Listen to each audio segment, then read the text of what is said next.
Hello बच्चों, कैसे हैं आप लोग।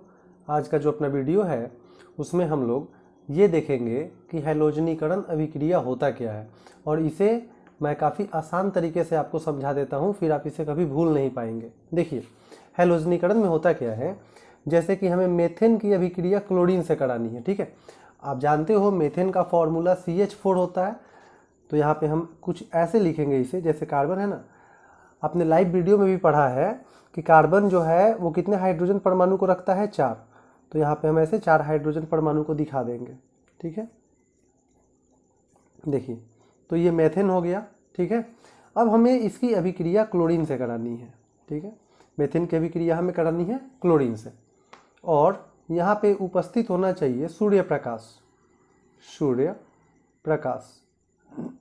अब देखो, अब होगा क्या कि ये जो क्लोरीन है ना, ये बारी बारी से क्या करेगा, जैसे कार्बन पे 4 हाइड्रोजन लगे हुए हैं ना, तो ये चारों को एक साथ नहीं हटा सकता, ये बारी बारी से एक एक करके हटाएगा। अब जैसे देखो, यहाँ पे क्लोरीन के 2 परमाणु है ना, तो मान लीजिए कि क्लोरीन का एक परमाणु जो है इस हाइड्रोजन की जगह पे चला गया। ठीक है, अब देखो, अब हम यहाँ पे कार्बन, इसके इस साइड हाइड्रोजन है, नीचे हाइड्रोजन है, ऊपर हाइड्रोजन है, और इस साइड का जो हाइड्रोजन है ना, मान लीजिए कि एक क्लोरीन वहाँ से यहाँ पे आ गया। ठीक है, तो हम यहाँ पे एक क्लोरीन लिख देंगे प्लस। अब देखो, अब यहाँ पे आपके पास 2 क्लोरीन था, लेकिन एक क्लोरीन तो आपका हाइड्रोजन की जगह पे चला गया ना, तो यहाँ पे एक ही क्लोरीन बच जाएगा। अच्छा, अब होता क्या है कि क्लोरीन गया हाइड्रोजन की जगह पे, तो हाइड्रोजन आ जाएगा किसके साथ, क्लोरीन के साथ, तो ये यहाँ पे हो जाएगा HCl। ठीक है, अच्छे से आपको ये बात समझ में आ गई होगी। अब देखिए, अब यहाँ पे हमने देखा कि 4 साइड हाइड्रोजन था, अब इसमें बस 3 साइड ही हाइड्रोजन है। अब हम सेकेंड स्टेप में इसे लिखने वाले हैं। तो देखिए, इसको हम लिख लेंगे।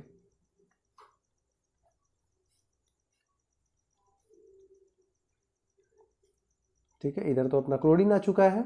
ठीक है ना, इसकी भी अभिक्रिया, हमें सबकी अभिक्रिया किससे करानी है, क्लोरीन से करानी है। ठीक है, किसकी मौजूदगी में, सूर्य प्रकाश की मौजूदगी में। ठीक है, अब देखिए, अब क्या होगा, अब ये जो क्लोरीन है ना, ये फिर से किसी हाइड्रोजन की जगह पे चला जाएगा। आपकी जो इच्छा, आप किसी को भी हटा सकते हैं। ठीक है, जैसे देखो कार्बन है, चलो इस बार हम मान लेते हैं कि हमारा जो क्लोरीन है वो इस हाइड्रोजन की जगह पे आने वाला है। ठीक है, तो इधर तो क्लोरीन पहले से है, इधर नीचे जो हाइड्रोजन था, अब वहाँ पे मान लीजिए कि क्लोरीन आ गया। ठीक है, ये क्लोरीन यहाँ से यहाँ आ गया। ठीक है, इस साइड तो अपना हाइड्रोजन है ही, ऊपर भी अपना हाइड्रोजन है ही, प्लस अब देखो क्लोरीन 2 था ना, तो एक तो यहाँ पे आ गया, अब यहाँ पे एक ही क्लोरीन बच जाएगा, और यहाँ वाला हाइड्रोजन उस क्लोरीन की जगह पे चला जाएगा। ठीक है, अब देखो, अब हमने क्या किया, 2 जगह से हमने हाइड्रोजन को हटा दिया। ठीक है, अब हम थर्ड स्टेप में इसे लिखने वाले हैं। तो ये जो है अपना 2 साइड क्लोरीन आ चुका है, अभी भी 2 साइड हाइड्रोजन है। ठीक है, तो इन्हें हटाने के लिए हमें फिर से क्लोरीन से रिएक्शन कराना पड़ेगा। ये रिएक्शन तब तक होगा जब तक कि हम सभी हाइड्रोजन को हटा न दें। ठीक है, अब देखिए, यहाँ पे आपको सूर्य प्रकाश लिख लेना है। अब देखो, अब आपको करना क्या है, इन दोनों में से किसी एक हाइड्रोजन को हटा देना। चलो ऊपर वाले को हटा लेते हैं, हटाना तो सबको है। तो क्लोरीन इस साइड है अपना, नीचे एक साइड भी है। ठीक है, अब देखो, इधर हम H लिख देंगे, और हम ऊपर वाला जो H है ना हाइड्रोजन, उसको हटा दिए और उसके जगह पे क्लोरीन लिख देंगे, क्योंकि मान लिया कि ये क्लोरीन इसके जगह पे आ गया। ठीक है, अब प्लस में तो एक ही क्लोरीन बच जाएगा ना, क्योंकि ये क्लोरीन वहाँ हाइड्रोजन की जगह पे गया और हाइड्रोजन क्लोरीन की जगह पे आ जाएगा, तो HCl।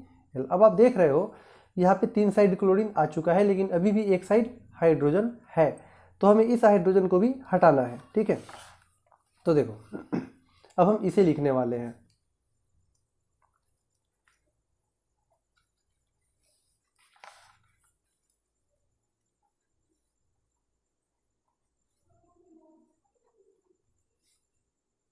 हमें अभिक्रिया क्लोरीन से ही करानी है। ठीक है, अब देखिए, अब ये जो क्लोरीन है ना, 2 है, तो एक क्लोरीन का परमाणु किसकी जगह चला जाएगा, हाइड्रोजन की जगह, और उसे हटा देगा यहाँ से। ठीक है, तो इस साइड तो पहले से आपका क्लोरीन है, नीचे भी पहले से क्लोरीन है, ऊपर भी पहले से क्लोरीन है। हाँ, इस साइड जो हमारा हाइड्रोजन था, अब उसको रिप्लेस कर देगा कौन, क्लोरीन। अब इस साइड भी क्लोरीन आ जाएगा, और प्लस में तो आप जानते ही हो, क्लोरीन 2 है तो 1 बचेगा, और उधर वाला हाइड्रोजन इस साइड आ जाएगा, तो ये HCl हो जाएगा। ठीक है, तो इस तरह से हमने क्या देखा कि अब जो मेथेन पे पहले चारों साइड हाइड्रोजन थे, अब मेथेन पे चारों साइड क्या है, क्लोरीन है। मतलब जब मेथेन की अभिक्रिया हम क्लोरीन से कराते हैं तो क्लोरीन करता क्या है कि बारी बारी से ये चारों हाइड्रोजन परमाणु को क्या करता है, हटा देता है, जैसा कि आपने देखा।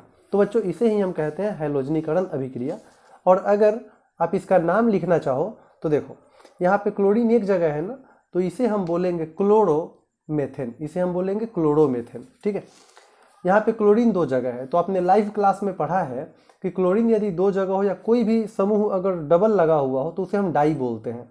तो इसका नाम होगा डाई क्लोरोमेथेन, ठीक है। बस इसमें डाई लगा देना, डाई क्लोरोमेथेन। यहाँ पे क्लोरीन आप देख रहे हो तीन जगह है, तो आपको पता है तीन को ट्राई बोलते हैं, तो इसका नाम हो जाएगा ट्राई क्लोरोमेथेन, ठीक है, ट्राई क्लोरोमेथेन। यहाँ पे क्लोरीन चार साइड है, तो चार को हम क्या बोलते हैं, टेट्रा, तो ये आपका हो जाएगा टेट्रा क्लोरोमेथेन, ठीक है, टेट्रा क्लोरोमेथेन। तो बच्चों chloromethane, di chloromethane, tri chloromethane और ये टेट्रा क्लोरोमेथेन। तो आप काफ़ी अच्छे से हैलोजनीकरण अभिक्रिया समझ गए होंगे। और अब आपको ये बस देखने में ऐसा लंबा चौड़ा दिख रहा होगा, लेकिन आप इसे आसानी से खुद से कंप्लीट कर सकते हैं। तो बच्चों आज तक के लिए इतना ही। वीडियो पसंद आए दबा के लाइक शेयर और सब्सक्राइब कीजिए। जय हिंद।